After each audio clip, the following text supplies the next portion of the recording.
chance to be a crowd pleaser. The other thing that a lot of people are interested, of course, Second Amendment. In Maine, people are always, that's always a big issue. But do you favor any changes to our current gun laws?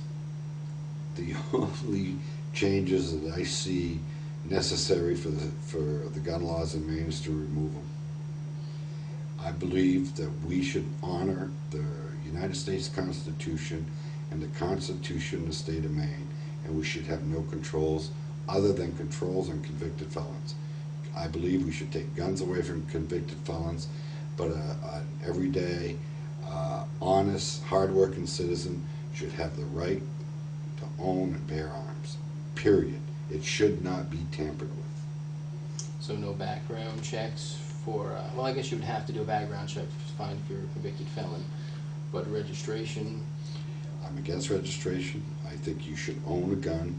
I don't think that registering your gun, doing a background check is vital to find your convicted felons.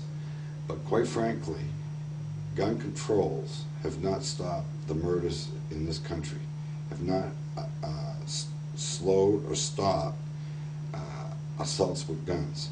The problem is this: everybody blames the gun manufacturers. Everybody blames everybody but what's really happening.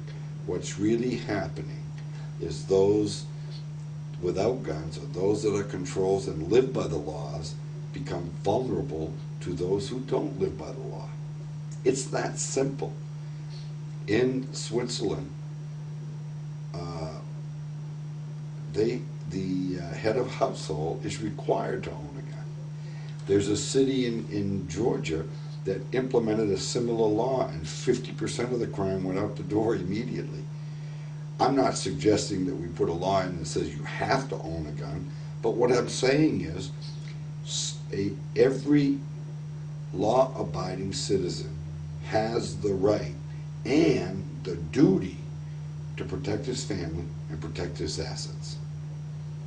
So when you saw, I don't know if you saw it last week, the North Carolina governor declared an emergency over the weather, and you see all these emergencies being declared now, but part of the impact of that would be if you were outside of your home with a gun, it was illegal. Can you foresee as governor any reason to ever take away people's Second Amendment rights during an emergency? No.